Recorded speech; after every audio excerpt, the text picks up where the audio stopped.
Big boss OTT 3 के सबसे ज़्यादा पॉपुलर कंटेस्टेंट अरमान मलिक के बारे में तो कौन नहीं जानता है। जी हाँ, आज हम बात करने वाले हैं अरमान मलिक के बारे में। साथ ही साथ उनके इस वीडियो में सारे राज खुलने वाले हैं। बात करते हैं अरमान मलिक उर्फ संदीप के बारे में। उनका पहला नाम संदीप है और बदला हुआ नाम अरमान मलिक। वो कहते हैं ना, जब भगवान किसी को देता है तो छप्पर फाड़ के देता है। कुछ इसी तरह से मेहरबान है अरमान पर भगवान। अभी एक इंटरव्यू के दौरान अरमान ने बताया कि उनकी नेटवर्थ लगभग 100 से 200 करोड़ के बीच है। आपको ये जानकर हैरानी होगी कि अरमान मलिक की पढ़ाई सिर्फ 8th स्टैंडर्ड तक ही हुई है। उसके बाद उन्होंने पढ़ाई छोड़ दी थी और मेहनत इतनी की कि आज वे ऐशो आराम की ज़िंदगी जी रहे हैं। आपको ये जानकर बहुत ही ज़्यादा हैरानी होने वाली है कि अरमान की दो नहीं बल्कि 3 शादियां हो चुकी हैं। मात्र 17 साल की एज में घर वालों के दबाव में आकर अरमान ने शादी कर ली थी, जिससे वे नाखुश थे। इसके चलते 2011 में उनकी मुलाकात होती है पायल से। अरमान अपने काम से अक्सर बैंक जाया करते थे, जहां उनकी मुलाकात पायल से होती है। पायल उन्हें एक ही नज़र में भा जाती है। मात्र 7 दिन के इस प्यार के चक्कर में पायल ने पढ़कर अपने घर वालों तक को छोड़ दिया। 7 दिन के अंदर दोनों वहां से भाग जाते हैं और लिव इन में रहने लगते हैं। आपको बता दें, अरमान मलिक की पहली शादी 2005 में हुई थी और 2011 में वे पायल के साथ भागते हैं और 2016 में उनका पहला डिवोर्स होता है। यानी कि वे लिव इन में बिना डिवोर्स के ही पायल के साथ रह रहे थे। बात है 2017 की, जब पायल ने अपनी बेस्ट फ्रेंड को अपने बेटे के पहले बर्थडे में बुलाया था, जहां अरमान फिर अपना दिल दे बैठते हैं।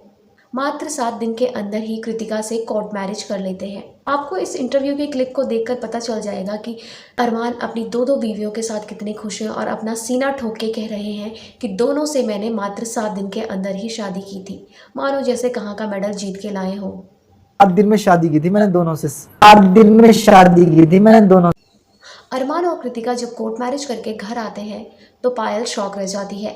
न जाने पायल की ऐसी क्या मजबूरी थी कि पायल ने एक आवाज़ तक नहीं उठाई। पायल ने अरमान के लिए अपनी फैमिली तक छोड़ दी और अरमान के साथ रहने लगी। पायल अरमान पे फाइनेंशियली, इमोशनली हर तरीके से डिपेंडेंट थी। हो सकता है इसी बात का फ़ायदा अरमान ने उठाया हो और कृतिका से शादी कर ली, क्योंकि अरमान को ये पूरा विश्वास था कि अगर मैं दूसरी शादी कर लेता हूँ तो पायल कुछ नहीं कहेगी। इसी चीज़ का उसने फ़ायदा उठाया।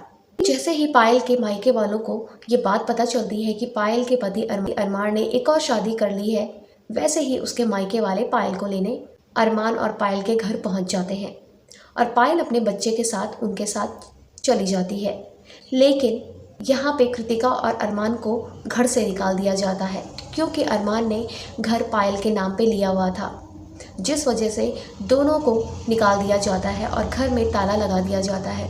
लगभग 8 या 9 महीने बाद कृतिका और अरमान किसी तरीके से पायल को मना लेते हैं और पायल वापस से इनके साथ रहने आ जाती है। ये दोनों पायल से बहुत माफ़ी मांगते हैं और पायल मान भी जाती है। वहीं लोगों का अरमान को लेकर ये कहना है कि इस शादी वाले गेम के शातिर खिलाड़ी अरमान ने दोनों लड़कियों को इमोशनली मैनिपुलेट करके एक साथ रखा हुआ है। खैर, ये बात तो कृतिका और पायल ही जानते हैं कि वे अरमान के साथ क्यों हैं। नेम, फेम, पैसे के लिए, या फिर वे सच में एक दूसरे से प्यार करते हैं।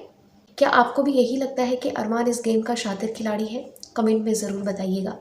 जब 17 साल की एज में अरमान की शादी सुमित्रा नाम की लड़की से होती है तो उनका कहना था कि उन्होंने घर वालों के दबाव में आकर ये शादी करी और वे इस शादी से नाखुश थे। अभी हाल ही में बिग बॉस OTT 3 में अरमान ये कहते हुए सुनाई देते हैं कि औरत को हमेशा अपनी औकात पता होनी चाहिए। औरत को ये पता होना चाहिए कि मुझे कहाँ बैठना है, कहाँ उठना है, कहाँ बात करनी है और कहाँ नहीं करनी है। लेकिन अरमान से मैं ये कहना चाहूँगी, क्या आपको अपनी औकात का पता था? क्या आपको पता था कि आप क्या करने जा रहे हैं? आपने पहले शादी करी बिना डिवोर्स के, आप पायल के साथ रहते हैं। फिर पायल के साथ शादीशुदा होने के बावजूद आप उसी की बेस्ट फ्रेंड से शादी कर लेते हैं। क्या आपको पता था कि आपको क्या करना है और आपकी औकात क्या है? खैर, जाते जाते कमेंट बॉक्स में ज़रूर बताइएगा कि आप अरमान के बारे में क्या सोचते हैं।